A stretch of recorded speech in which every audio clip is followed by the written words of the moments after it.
Early one morning, a smartphone strolled down the street, leading its pet, a wooden stake. A boy nearby noticed a swing in the distance and eagerly began to run toward it. Before he could reach it, the smartphone intercepted him, turning him around and handing him a like bone.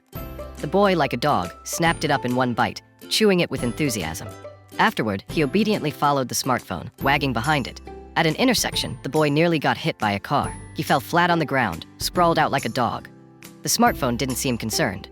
Instead, it opened a fruit-matching game. Shaken but distracted, the boy immediately perked up and began playing the game, his focus entirely on the screen as he followed the smartphone once more. As they passed a puddle, a sudden splash jolted the boy back to reality. His friends, hiding in the trees above, sprayed him with water guns. For the first time that day, the boy smiled. Seeing this, the smartphone frantically pulled out its ultimate weapon, but the boy ignored it.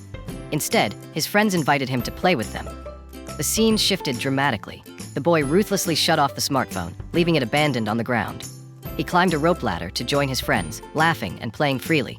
Their joyous voices echoed across the park, a stark contrast to the boy's earlier obedience to the smartphone. Suddenly, the movie ended. In the theater, smartphones screamed loudly, terrified by what they had just witnessed. Some were so horrified that they threw up data. It turned out the movie they watched was a horror film, from the perspective of smartphones. As the scene replayed in their digital minds, the chilling realization dawned on them. A world where humans disconnect might actually come true. "Help! I'm gonna crash!" one smartphone cried out, a stark warning of the chaos that could follow. Perhaps one day, the world really could become like this, a place where people reclaim their freedom from screens, leaving smartphones to confront their worst nightmare.